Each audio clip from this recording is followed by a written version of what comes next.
ಇದೇ ವಿಷಯದ ಬಗ್ಗೆ ಇವತ್ತು ಮಾತಾಡ್ತೀವಿ. ಹಲವು ಜನ ಗಣ್ಯರು ನಮ್ಮ ಜೊತೆಗಿರ್ತಾರೆ. ನನ್ನ ಕೊಲೀಗ್ ಪ್ರಶಾಂತ್ ನಾಥ್ ಇದ್ದಾರೆ. ಪ್ರಶಾಂತ್, ಕಾರ್ಯಕ್ರಮಕ್ಕೆ ಸ್ವಾಗತ. ಸಂಜೀವ್ ಕುಮಾರ್ ಅವರು ದೆಹಲಿಯಿಂದ ನಮ್ಮ ಜೊತೆಗೆ ಜಾಯ್ನ್ ಆಗಿದ್ದಾರೆ, ಅಂತಾರಾಷ್ಟ್ರೀಯ ವಿಶ್ಲೇಷಕರು. ಸರ್ ನಮಸ್ತೆ. ನಮಸ್ತೆ. ನಮ್ಮ ಸ್ಟುಡಿಯೋದಲ್ಲಿ ವಿಧಾನ ಪರಿಷತ್ ಸದಸ್ಯರು, ಕಾಂಗ್ರೆಸ್ ಮುಖಂಡರಾದ ರಮೇಶ್ ಬಾಬು ಅವರಿದ್ದಾರೆ, ಸುರಭಿ ಹೂದಿಗೆರೆ ಅವರು ಬಿಜೆಪಿಯಿಂದ ಇದ್ದಾರೆ. ಇಬ್ಬರು ಕೂಡ ಕಾರ್ಯಕ್ರಮಕ್ಕೆ ಸ್ವಾಗತ.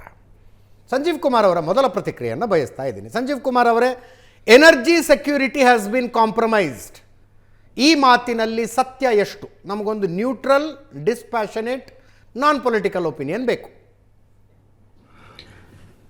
ಓಕೆ, ನೋಡಿ, ಕ್ರೈಸಿಸ್ ಇದೆ, ಗ್ಲೋಬಲ್ ಕ್ರೈಸಿಸ್ ಆಗಿದೆ. ಈಗ ನಮ್ಮ ದೇಶಕ್ಕೆ ಅಷ್ಟೇ ಅಲ್ಲ, ಇಡೀ ಬಹಳಷ್ಟು ದೇಶಗಳಿಗೆ ಈ ಒಂದು ಸಮಸ್ಯೆ ಉತ್ಪನ್ನ ಆಗಿದೆ ಅನ್ನೋದು ನಮಗೆಲ್ಲರಿಗೂ ಗೊತ್ತಿದೆ. ನಂಬರ್ 1. ಎರಡನೆಯದು, ಎನರ್ಜಿ ಕ್ರೈಸಿಸ್ ಬಗ್ಗೆ ಮಾತನಾಡಬೇಕಾದ್ರೆ ನಮಗೆಲ್ರಿಗೂ ಗೊತ್ತಿದೆ, ಡೊಮೆಸ್ಟಿಕ್ ಪ್ರೊಡಕ್ಷನ್ ಹಿಂದೆ ಒಂದು 7ರಿಂದ 8 ವರ್ಷದಿಂದ ಇನ್ಕ್ರೀಸ್ ಆಗಿದೆ. ಒಂದು 25ರಿಂದ 28% ತನಕ ಇನ್ಕ್ರೀಸ್ ಆಗಿದೆ. ಈಗ ಡೊಮೆಸ್ಟಿಕ್ ಪ್ರೊಡಕ್ಷನ್ LPG ಬಗ್ಗೆ ಮಾತನಾಡಬೇಕಾದ್ರೆ ಡೊಮೆಸ್ಟಿಕ್ ಪ್ರೊಡಕ್ಷನ್ ಯಾಕೆ ಇನ್ಕ್ರೀಸ್ ಮಾಡ್ತಾ ಇಲ್ಲ ಅನ್ನೋದು ಒಂದು ಸರಳ ಉತ್ತರ ಎಲ್ರಿಗೂ ಗೊತ್ತಿರೋದಂದ್ರೆ, ಅದ್ರ ಸ್ಟೋರೇಜ್ ಒಂದು ಏನು ಪ್ರಾಬ್ಲಮ್ ಇದೆಯಲ್ಲ, ಕೋಲ್ಡ್ ಸ್ಟೋರೇಜ್ ಎಕ್ಸ್ಪೆನ್ಸಸ್ ಏನಿದೆಯಲ್ಲ, ಅದನ್ನ ಕಂಪೇರ್ ಮಾಡಿ ಇಂಪೋರ್ಟ್ ಕಾಸ್ಟ್ಸ್ ಅದಕ್ಕೆ ಕಂಪೇರ್ ಮಾಡಿ ನೋಡಿದಾಗ ಇದು ಹೆಚ್ಚಿಗೆ ಆಗುತ್ತೆ ಸ್ಟೋರೇಜ್ ಕಾಸ್ಟ್. ಆ ರೀತಿಯಾಗಿ ಏನಾದ್ರು ಇಂಪೋರ್ಟ್ ಮಾಡಕ್ ಆಗದೇ ಇಲ್ಲ ಅಂದ್ರೆ ಆಯಿಲ್ ಮಿನಿಸ್ಟ್ರಿ ಪ್ರಿಪೇರ್ಡ್ ಆಗಿದೆ, ಆಯಿಲ್ ಅಂಡ್ ಪೆಟ್ರೋಲಿಯಂ ಮಿನಿಸ್ಟ್ರಿ ಏನಿದೆಯಲ್ಲ ಪ್ರಿಪೇರ್ಡ್ ಆಗಿದೆ. ಯಾಕಂದ್ರೆ ಡೊಮೆಸ್ಟಿಕ್ ಪ್ರೊಡಕ್ಷನ್ ನಮ್ಮಲ್ಲಿ ಒಂದು 4,000 ಟನ್ ಏನೊಂದು ಕೆಪಾಸಿಟಿ ಇದೆ ಸ್ಟೋರೇಜ್ಗೆ, ಅದನ್ನ ಇನ್ಕ್ರೀಸ್ ಮಾಡಬಹುದು. ಯಾಕೆ ಮಾಡಿಲ್ಲ ಅಂದ್ರೆ ಎಕ್ಸ್ಪೆನ್ಸಸ್ ಸಲುವಾಗಿ ಮಾಡಿಲ್ಲ. ಏನಾದ್ರೂ ಒಂದು ಕ್ರೈಸಿಸ್ ಇನ್ಕ್ರೀಸ್ ಆದ್ರೆ ಎಕ್ಸ್ಪೆನ್ಸಸ್ ಅನ್ನ ಕಡೆಗಣಿಸಿ ನಾವು ಮಾಡ್ಬೋದು. ಬಟ್ ಇದರ ಅರ್ಥ ಏನಪ್ಪಾ ಅಂತಂದ್ರೆ, LPG ಪ್ರೈಸಸ್ ಇನ್ಕ್ರೀಸ್ ಆಗಲ್ಲ ಅನ್ನೋ ಒಂದು ಅನಿಸಿಕೆ ನಾವು ಒಂದು ಹೈಪೋಥೆಟಿಕಲ್ ಆಗಿ ಹೇಳಬಾರ್ದು. ಈಗ 60 ರೂಪಾಯಿ ಇನ್ಕ್ರೀಸ್ ಆಗಿದೆ, ಇನ್ನೊಂದು 20-30 ರೂಪಾಯಿನೂ ಇನ್ಕ್ರೀಸ್ ಆಗ್ಬೋದು ಡೊಮೆಸ್ಟಿಕ್ ಪ್ರೊಡಕ್ಷನ್ ಇನ್ಕ್ರೀಸ್ ಮಾಡಿದಾಗ. ಬಟ್ ಇದು ಸ್ಟ್ರಕ್ಚರಲ್ ಪ್ರಾಬ್ಲಮ್, ಇದು ಪೊಲಿಟಿಕಲ್ ಪ್ರಾಬ್ಲಮ್ ಅಲ್ಲ. ಇದು ಏನಂತಿರವಲ್ಲ, ಈಗ ಒಂದು ಪೊಲಿಟಿಕಲ್ ಪ್ರಾಬ್ಲಮ್ ಆಗಿ ನಾವು ಪಾರ್ಲಿಮೆಂಟ್ ಅಲ್ಲಿ ಡಿಬೇಟ್ ಮಾಡಬಹುದು, ಪ್ರೈಮ್ ಮಿನಿಸ್ಟರ್ ಮಾತಾಡ್ಲಿಲ್ಲ ಇದ್ರ ಬಗ್ಗೆ, ಅದೆಲ್ಲ ಒಂದು ಡಿಫ್ರೆಂಟ್ ಇಶ್ಯೂಸ್. ಬಟ್ ಆಕ್ಷನ್ ಏನಿದೆಯಪ್ಪ ಅಂತಂದು ನಾವು ಮಾತಾಡ್ಕೊಂಡಾಗ ಅಲ್ಟಿಮೇಟ್ಲಿ ಡೊಮೆಸ್ಟಿಕ್ ಪ್ರೊಡಕ್ಷನ್ ಇನ್ಕ್ರೀಸ್ ಮಾಡಿ ಸ್ಟೋರೇಜ್ ಕೆಪಾಸಿಟಿ ನಾವು ಇನ್ಕ್ರೀಸ್ ಮಾಡ್ಕೊಂಡಾಗ ಆಬ್ವಿಯಸ್ಲಿ ಸ್ವಲ್ಪ ಪಾಕೆಟಿಗೆ ಎಫೆಕ್ಟ್ ಆಗುತ್ತೆ, ಎಸ್ಪೆಷಲಿ ಮಿಡಲ್ ಕ್ಲಾಸ್ ಪಾಕೆಟ್ಸಿಗೆ ಎಫೆಕ್ಟ್ ಆಗುತ್ತೆ, ಅದು ಒಪ್ಕೊಳ್ತೀನಿ. ಆದರೆ ಪೂರ ಆಯಿಲ್ ನಮ್ಮ ಒಂದು ಕ್ರೈಸಿಸ್ ಪಾಲಿಸಿನೇ ಫೇಲ್ ಆಗಿದೆ, ಇದರಿಂದ ನಾವು ಏನು ಸರಿಯಾಗಿ ರೆಸ್ಪಾನ್ಸ್ ಮಾಡಕ್ ಸಾಧ್ಯ ಆಗಲಿಲ್ಲ. ಮೇಜರ್ ಅಚೀವ್ಮೆಂಟ್ಸ್ ಏನು ಈ ಒಂದು ಒಂದು ತಿಂಗಳಿಂದ ಎಷ್ಟೋ ಅಪೋಸಿಷನ್ ಲೀಡರ್ಸ್ ಏನು ಹೇಳ್ತಾ ಇದ್ದಾರೆ, ನಮಗೆ ಗೊತ್ತಿತ್ತು ಇರಾನಿಯನ್ ಕ್ರೈಸಿಸ್ ಆಗತ್ತೆ, ಈ ಒಂದು ಇಂಡಿಯನ್ ಗವರ್ಮೆಂಟ್ ಇಸ್ರೇಲ್ಗೆ ವಿಸಿಟ್ ಮಾಡಿದ್ರು, ಎಲ್ಲ ಆಗಿತ್ತು, ಅದೆಲ್ಲ ಒಂದು ಒಪ್ಕೊಳ್ಳೋಣ. ಬಟ್ ಅದನ್ನು ಕಡೆಗಣಿಸಿ ನಾವು ನೋಡಿದಾಗ ಇಂಟರ್ನ್ಯಾಷನಲ್ ಸಿಚುವೇಶನ್ ಏನಿದೆಯಲ್ಲ, ಈ ವಾರ್ ಯಾವ ರೀತಿ ಶುರು ಆಗಿದೆಯಲ್ಲ, ಅದನ್ನ ಆಂಟಿಸಿಪೇಟ್ ಮಾಡೋದು ಅಥವಾ ಈ ಲೆವೆಲ್ಗೆ ಹೋಗೋದು ಊಹಿಸಿರ್ಲಿಲ್ಲ. ಯಾಕೆ ಊಹಿಸಿರ್ಲಿಲ್ಲ? ಇವನ್ ಡೊನಾಲ್ಡ್ ಟ್ರಂಪ್ ಕೂಡ ಊಹಿಸಿರ್ಲಿಲ್ಲ. ಈಗ ನಾವು ಹೇಳೋದು, ನಾವು ಆಂಟಿಸಿಪೇಟ್ ಮಾಡಿ ಮೊದಲೇ ನಾವು ಡೊಮೆಸ್ಟಿಕ್ ಪ್ರೊಡಕ್ಷನ್ ಶುರು ಮಾಡಿಬಿಟ್ಟಿದ್ರೆ ಅದೊಂದು ಫ್ಲಿಪ್ ಸೈಡ್ ಆಗ್ತಿತ್ತು. ಡೊಮೆಸ್ಟಿಕ್ ಪ್ರೊಡಕ್ಷನ್ ಮಾಡಿದ್ವಿ ಅನ್ಕೊಳ್ಳಿ, ಇನ್ಕ್ರೀಸ್ ಆಯ್ತು, ಒಂದು 20% ಇನ್ಕ್ರೀಸ್ ಮಾಡಿ ಅದನ್ನ ಸ್ಟೋರೇಜ್ ಕೆಪಾಸಿಟಿನೂ ಬಿಲ್ಡಪ್ ಮಾಡಿದ್ವಿ. ಬಟ್ ಅದು ವಾಪಸ್ ಅದನ್ನು ಸ್ಟೋರೇಜ್ ಮಾಡೋ ಕಾಸ್ಟ್ಗೆ ಅದು ಡಿಮಾಂಡ್ ಹೆಚ್ಚಿಗೆ ಆಗಿರಲಿಲ್ಲ ಅಂದರೆ ನಮಗೆ ಯಾರಿಗೂ ಆಂಟಿಸಿಪೇಟ್. ಮೊದಲನೇ 2ರಿಂದ 3 ದಿನ ಏನನ್ನಿಸ್ತು, ಇರಾನಿಯನ್ ಟಾಪ್ ಲೀಡರ್ಶಿಪ್ ಏನೊಂದು ಕಂಪ್ಲೀಟ್ ಆಗಿ ನಿರ್ಣಾಮ ಆಯಿತು, ಅದರಿಂದ ಒಂದು ಗ್ರೈಂಡಿಂಗ್ ಹಾಲ್ಟಿಗೆ ಬರ್ಬೋದು ಯುದ್ಧ, ಆಮೇಲೆ ಇರಾನ್ ಒಂದು ಡೈಲಾಗ್ ಟೇಬಲ್ಗೆ ಬರ್ಬೋದು ಅನ್ನೋ ಒಂದು ಅನಿಸಿಕೆ ಎಲ್ಲರಿಗೂ ಇತ್ತು. ಅಥವಾ ಯುದ್ಧ ಆದರೂ ಕೂಡ ಒಂದು ಮೆಷರ್ಡ್ ಅಂದರೆ ಥ್ರೆಶೋಲ್ಡ್ ಪಾಯಿಂಟ್ ಅಂತ ಏನಂತೀವಿ, ಒಂದು ಥ್ರೆಶೋಲ್ಡ್ ಪಾಯಿಂಟಿಗೆ ಹಿಂದಿನ ಸಲ 12 ದಿನದಲ್ಲಿ ಯುದ್ಧ ಮುಗೀತು. But everything was under control ಅವಾಗ ಕಂಪ್ಯಾರಿಟಿವ್ ಆಗಿ ನೋಡಿದಾಗ. ಇದು ನಾವು 1990 ಗಲ್ಫ್ ಕ್ರೈಸಿಸ್ ನಾವು ಕಂಪೇರ್ ಮಾಡಿ ಇವತ್ತು, ಆಮೇಲೆ 2003 ಇರಾಕ್ ಕ್ರೈಸಿಸ್, ಆಮೇಲೆ ಇದು ಮೂರನೇದು. Even at the height of ISIS combat ಆ ಟೈಮಲ್ಲಿ ಕೂಡ ಈ ರೀತಿಯಾದ ಕ್ರೈಸಿಸ್ ಅನ್ನ ನಾವು ನೋಡಿರ್ಲಿಲ್ಲ. ಇದು ಫಸ್ಟ್ ಟೈಮ್. ಯಾಕೆ ಈ ರೀತಿ ಕ್ರೈಸಿಸ್ ಆಯ್ತು? ನಮ್ಮ ಡಿಪೆಂಡೆನ್ಸ್ ಇದೆ ಇರಾನ್ ಮೇಲೆ ಅಥವಾ ಗಲ್ಫ್ ಸ್ಟೇಟ್ಸ್ ಮೇಲೆ. ಅದ್ರ ಡಿಪೆಂಡೆನ್ಸಿ ನಾವು ಆಕ್ಚುಲಿ ಆಲ್ಟರ್ನೇಟಿವ್ಸ್ ನಮ್ಮ ಹತ್ರ ಇದೆ. ಅಲ್ಜೀರಿಯಾ ಇದೆ, ಆಸ್ಟ್ರೇಲಿಯಾ ಇದೆ, ಅಮೆರಿಕ ಖುದ್ದಾಗಿದೆ. ಇವೆಲ್ಲ ಇದ್ರೂ ಕೂಡ ನಾವು ಇರಾನ್ ಕಡೆಯಿಂದ ಯಾಕೆ ಸಪ್ಲೈಸ್ ತಗೊಳ್ತಾ ಇದ್ವಿ, ಕಾಸ್ಟ್ ಎಫೆಕ್ಟಿವ್ ಆಗಿ. ಇಂಪೋರ್ಟ್ ಕಾಸ್ಟ್ ಏನಿದೆಯಲ್ಲ, ಶಿಪ್ಪಿಂಗ್ ಕಾಸ್ಟ್ ಏನಿದೆಯಲ್ಲ, ಇದನ್ನು ಕೂಡ ಕನ್ಸಿಡರ್ ಮಾಡಿ L P G price, especially L P G problem ಇವಾಗ ಪೆಟ್ರೋಲಿಯಂದಿಲ್ಲ ಇದು ಈಗ ಮೇನ್ ಪ್ರಾಬ್ಲಮ್ ಇರೋದು ನ್ಯಾಚುರಲ್ ಗ್ಯಾಸಸ್ ಏನಿದೆಯಲ್ಲ, ಎಲ್ ಪಿ ಜಿ. ಕಾರಣ ಯಾಕಪ್ಪ ಅಂತಂದ್ರೆ ಇದು ಡೊಮೆಸ್ಟಿಕ್ ಯೂಸ್ಗೆ. ಆಮೇಲೆ ನಮ್ಮಲ್ಲಿ ಇವನು ಕ್ರೂಡ್ ಆಯಿಲ್ ರಿಸರ್ವ್ಸ್ ಎಲ್ಲ ಏನಿದಾವಲ್ಲ, ಅದು ಕಂಪ್ಯಾರಿಟಿವ್ಲಿ ಡಿಫೆನ್ಸ್ ಪ್ರೊಡಕ್ಷನ್, ಈಗ ಡಿಫೆನ್ಸ್ ಎಕ್ಸ್ಪೆನ್ಸಸ್ಗೆ ಆಯಿತು ಅಥವಾ ಅಫಿಷಿಯಲ್ ಪರ್ಪಸಸ್ಗೆ ಆಯಿತು, ಅವಕ್ಕೆಲ್ಲ ರಿಸರ್ವ್ ಆಗಿದೆ. ಅದನ್ನ ಯಾವುದೋ ರೀತಿಯಾಗಿ ಮಿಟಿಗೇಟ್ ಮಾಡ್ಬೋದು. But commercial L P G gas ಏನಿದೆಯಲ್ಲ, ಇವ ಏನು ನ್ಯೂಸಲ್ಲಿ ನೋಡ್ತೀವಿ, ಯಾವುದೋ ಒಂದು ಸ್ಟ್ರೀಟ್ ವೆಂಡರ್ ಕಡೆ ಗ್ಯಾಸ್ ಸಿಲಿಂಡರ್ ಇಲ್ಲ, ಅವ್ರ ಬಿಸ್ನೆಸ್ ಎಫೆಕ್ಟ್ ಆಗ್ತಾ ಇದೆ. ಇದನ್ನೆಲ್ಲ ನಿಗೋಷಿಯೇಟ್ ಮಾಡೋದಕ್ಕೆ ಡೊಮೆಸ್ಟಿಕ್ ಡೊಮೆಸ್ಟಿಕ್ ಪ್ರೊಡಕ್ಷನ್ ಇನ್ಕ್ರೀಸ್ ಮಾಡಬಹುದು. ಬಟ್ ಈಗ ಸದ್ಯಕ್ಕೆ ಮೊದಲ ಆಲ್ಟರ್ನೇಟಿವ್ ಸರ್ಕಾರ ಏನು ಹಮ್ಮಿಕೊಂಡಿದೆ ಅಂತಂದ್ರೆ, ಆಸ್ಟ್ರೇಲಿಯಾ, ಅಲ್ಜೀರಿಯಾ, ಆಮೇಲೆ ಯುನೈಟೆಡ್ ಸ್ಟೇಟ್ಸ್, ಇವು 4 ಕಂಟ್ರೀಸ್ ಇಂದ ನ್ಯಾಚುರಲ್ ಗ್ಯಾಸ್ ಇಂಪೋರ್ಟ್ಸ್ ಅನ್ನ ಫಸ್ಟ್ ಆಗಿ ಪ್ರಯಾರಿಟಿ ಕೊಟ್ಟಿದೆ. ಕಾರಣ ಯಾಕಪ್ಪ ಅಂದ್ರೆ, ಅಗೈನ್ ಸ್ಟೋರೇಜ್ ಅದು ಕಾಸ್ಟ್ ಅನ್ನ ಮಿಟಿಗೇಟ್ ಮಾಡೋದಕ್ಕೆ. ಸೊ ಈಗ ಅಟ್ ಲೀಸ್ಟ್ ಸರ್ಕಾರ ತಾವು ಹೇಳೋ ಪ್ರಕಾರ what best can be done it is doing ಅಂತನಾ? ಆಬ್ವಿಯಸ್ಲಿ. ಕಾರಣ ಯಾಕಪ್ಪ ಅಂತಂದ್ರೆ, ಇದು ನಾವು ಡೊಮೆಸ್ಟಿಕ್ ಆಗಿ ಕ್ರಿಯೇಟ್ ಮಾಡಿದ್ದ ಒಂದು ಕ್ರೈಸಿಸ್ ಅಲ್ಲ, ಇದು ಒಂದು ಪೊಲಿಟಿಕಲ್ ಎಕಾನಮಿಯ ಸ್ಟ್ರಕ್ಚರಲ್ ಕ್ರೈಸಿಸ್. ಇದನ್ನ ಈ ರೀತಿ ಆಗಲ್ಲದೆ ಬೇರೆ ಯಾವ ರೀತಿಯಿಂದ ಡೀಲ್ ಮಾಡಬಹುದಾಗಿತ್ತು, ಇದು ಹೇಳೋದು ಕಷ್ಟ ಆಗತ್ತೆ. ಡಿಪ್ಲೊಮ್ಯಾಟಿಕಲಿ ಆಗಲಿ ಸರ್, 13-14ನೇ ದಿವಸಕ್ಕೆ ಹಿಂಗಿದೆ, ಯುದ್ಧ ನಿಲ್ಲೋ ಲಕ್ಷಣ ಕಾಣಿಸ್ತಾ ಇಲ್ಲ. ಬಹುಶಃ ನೋಡಿದ್ರೆ ಹೂ ಬ್ಲಿಂಕ್ಸ್ ಫಸ್ಟ್ ಅನ್ನೋ ಸಿಚುವೇಶನ್ ಇದೆ ಅಲ್ಲಿ. ಡೊನಾಲ್ಡ್ ಟ್ರಂಪ್ ಈಗ G7 ಮೀಟಲ್ಲಿ ಹೇಳಿದ್ರಂತೆ ಇರಾನ್ ಶರಣಾಗತ ಆಗ್ಬಿಡುತ್ತೆ ಅಂತ. ಇರಾನ್ನವ್ರು 3 ಕಂಡೀಷನ್ ಹಾಕ್ತಾ ಇದ್ದಾರೆ. ಆ ಕಂಡೀಷನ್ಗೆ ಅಮೆರಿಕ ಒಪ್ಕೊಳ್ಳೋದಂತೂ ದೂರದ ಮಾತು. ಮುಂದುವರ್ಕೊಂಡು ಹೋದ್ರೆ ಇನ್ನೂ ಎಲ್ಲಿಗೆ ಹೋಗುತ್ತಿದ್ದು ಅಂತ ನಿಮ್ಮ ಲೆಕ್ಕಾಚಾರ ಏನು? ಇನ್ನು ಎಷ್ಟು ದಿವಸ ನಡೀಬೋದು ಈ ಯುದ್ಧ ಅಂತ? ಈಗ ಸದ್ಯಕ್ಕೆ ಆಂಟಿಸಿಪೇಟ್ ಮಾಡಿದ್ರೆ ಅಫ್ಕೋರ್ಸ್ ಇರಾನ್ ಹೇಳತ್ತೆ 6 ತಿಂಗಳಂತೂ ಅನ್ಕೊಳ್ಳೋದು ಬೇಡ. ಇನ್ನೊಂದು 2 to 3 weeks ಅಂತೂ ಏನು ಸೀಸ್ ಫೈರ್ ಆಗೋ ಒಂದು ಪರಿಸ್ಥಿತಿ ಕಾಣಿಸ್ತಾ ಇಲ್ಲ. ಕಾರಣ ಯಾಕಪ್ಪ ಅಂತಂದ್ರೆ, ಇರಾನಿಯನ್ ಬ್ಯಾಲಿಸ್ಟಿಕ್ ಮಿಸೈಲ್ಸ್ ಏನು ಅವರು ಗ್ರಾಜುವಲ್ ಆಗಿ ಎಕ್ಸ್ಪೋಸ್ ಮಾಡ್ತಾ ಇದ್ದಾರೆ ವರ್ಲ್ಡ್ಗೆ. ಅವ್ರೇನು ಮೊದಲು ಯಾವ ರೇಂಜ್ ಇನ್ ಮಿಸೈಲ್ಸ್ 2010 2012 ಪ್ರೊಡಕ್ಷನ್ ಮಿಸೈಲ್ಸ್, ಈಗ 2014 15 16 ಅಲ್ಲಿ ಪ್ರೊಡ್ಯೂಸ್ ಮಾಡಿದ ಮಿಸೈಲ್ಸ್ ಅನ್ನ ಈಗ ಅವ್ರು ಯೂಸ್ ಮಾಡಕ್ ಶುರು ಮಾಡಿದ್ದಾರೆ. ಸೊ ಆಬ್ವಿಯಸ್ಲಿ US ಗೆ ಏನ್ ಕ್ರೈಸಿಸ್, US ಇಮಿಡಿಯೇಟ್ ಆಗಿ ಆಂಟಿ ಬ್ಯಾಲಿಸ್ಟಿಕ್ ಮಿಸೈಲ್ಸ್ ಅನ್ನ ಪ್ರೊಡ್ಯೂಸ್ ಅಷ್ಟು ಫಾಸ್ಟ್ ಆಗಿ ಮಾಡಕ್ ಸಾಧ್ಯ ಆಗ್ತಾ ಇಲ್ಲ. ಅದಾಗಿದ್ರೆ ಸಂಪೂರ್ಣವಾಗಿ ಇರಾನ್ ಅನ್ನ ಕಡೆ ಬಡ್ದು ಯುದ್ಧ ನಿಲ್ಲಿಸಬಹುದಾಗಿತ್ತು. ಬಟ್ ವಿತ್ ಫೋರ್ಸ್ ಈಗ ಯುದ್ಧ ನಿಲ್ಲಿಸೋದು ಕಷ್ಟ ಆಗುತ್ತೆ. ಡಿಪ್ಲೊಮ್ಯಾಟಿಕ್ ಆಗಿ ರಷ್ಯನ್ ಮೀಡಿಯೇಷನ್ ಅಥವಾ ಒಂದು joint mediation, India, China, Russia ಒಂದು ಮೀಡಿಯೇಟ್ ಮಾಡಿ ಯುದ್ಧ ನಿಲ್ಲಿಸಬಹುದು. ಬಟ್ ಆ ಪರಿಸ್ಥಿತಿ ಇನ್ನೂ ಕಾಣಿಸ್ತಾ ಇಲ್ಲ. ಬ್ರಿಕ್ಸ್ ಸಮಿಟ್ ಸಮೀಪದಲ್ಲಿದೆ.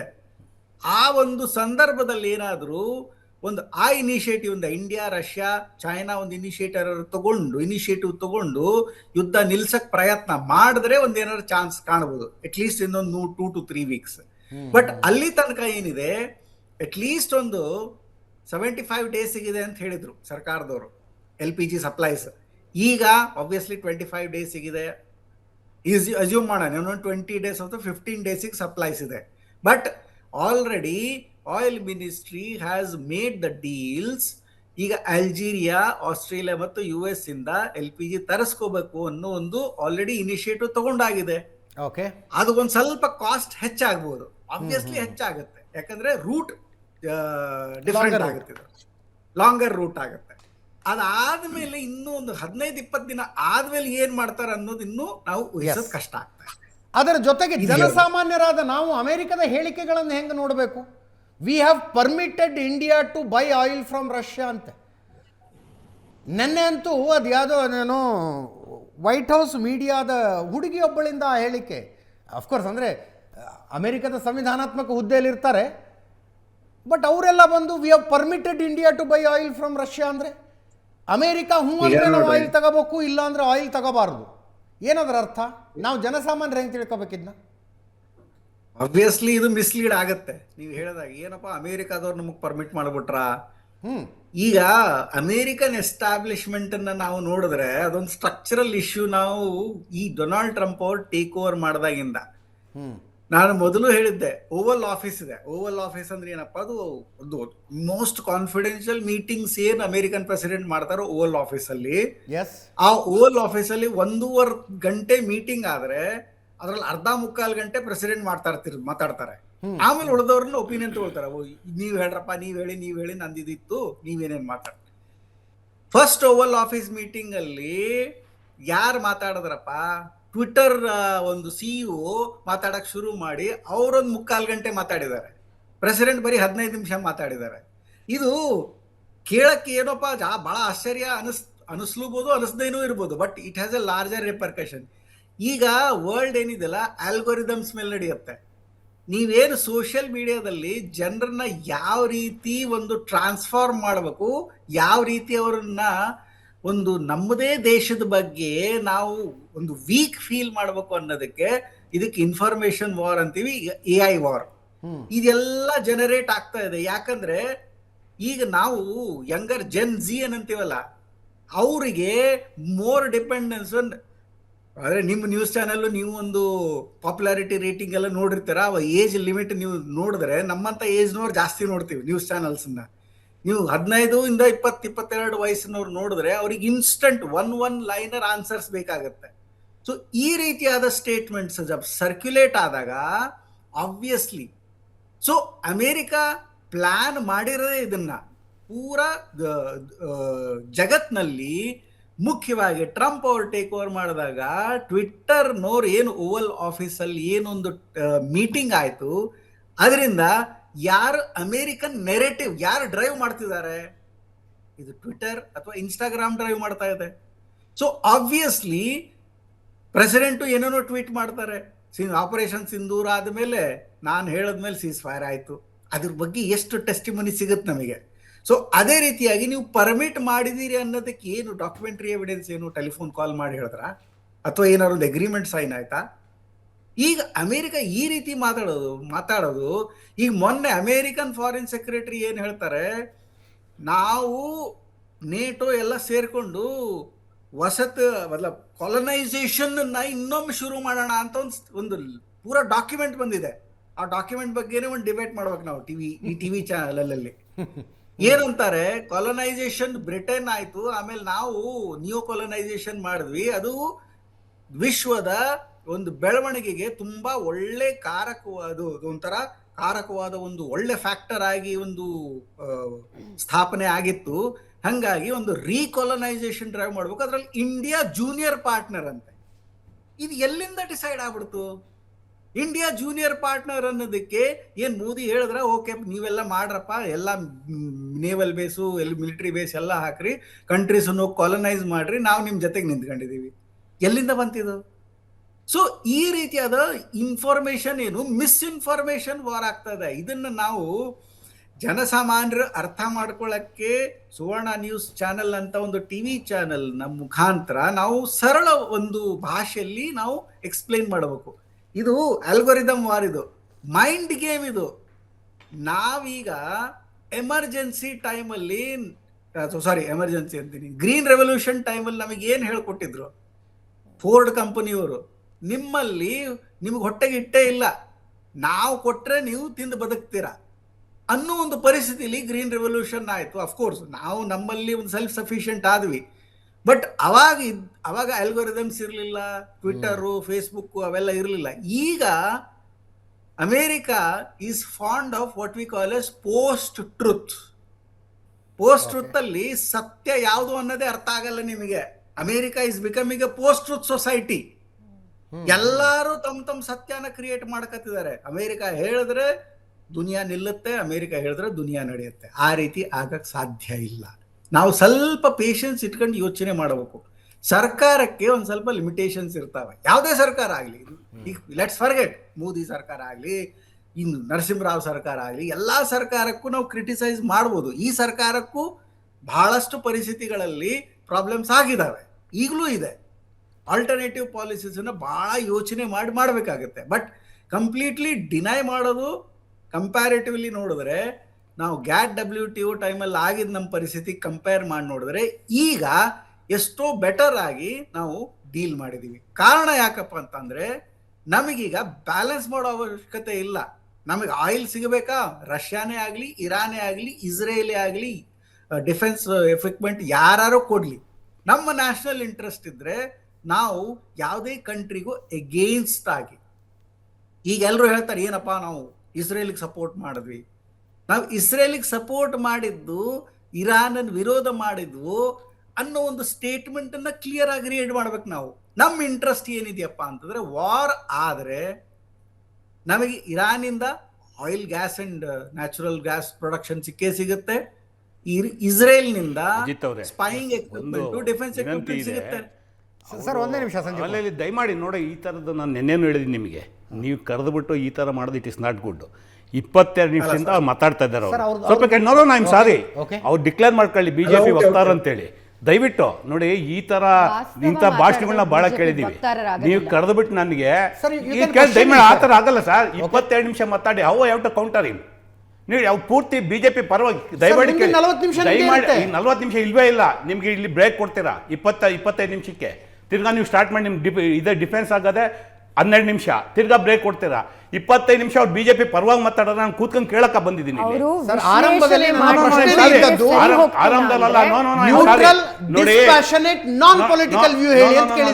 ನೀವು ಮಾಡಿ ನಮ್ಗೆ 7:30 ಕರೀರಿ, ಕೂತ್ಕೊಂಡು ಭಾಷಣ ಕೇಳಿ. ಅವ್ರದ್ದು 7:30 ಕರೀರಿ, ನಾವು ಬರ್ತೀವಿ. ಅಂದ್ರೆ ರಮೇಶ್ ಬಾಬು ಹಂಗೆ ಆಗಲ್ಲ ಸರ್. ಇನ್ನೊಬ್ಬರು ಮಾತನಾಡುವುದು ನನಗೆ ಮುಖ್ಯ ಅಲ್ಲ. ನಾನು ಏನ್ ದಯಮಾಡಿ ಅವರು 22 ನಿಮಿಷದಿಂದ ಬಿಜೆಪಿ ಪರವಾಗಿ, ಸೆಂಟ್ರಲ್ ಗೌರ್ಮೆಂಟ್ ಪರವಾಗಿ ಮಾತಾಡ್ತಾರೆ.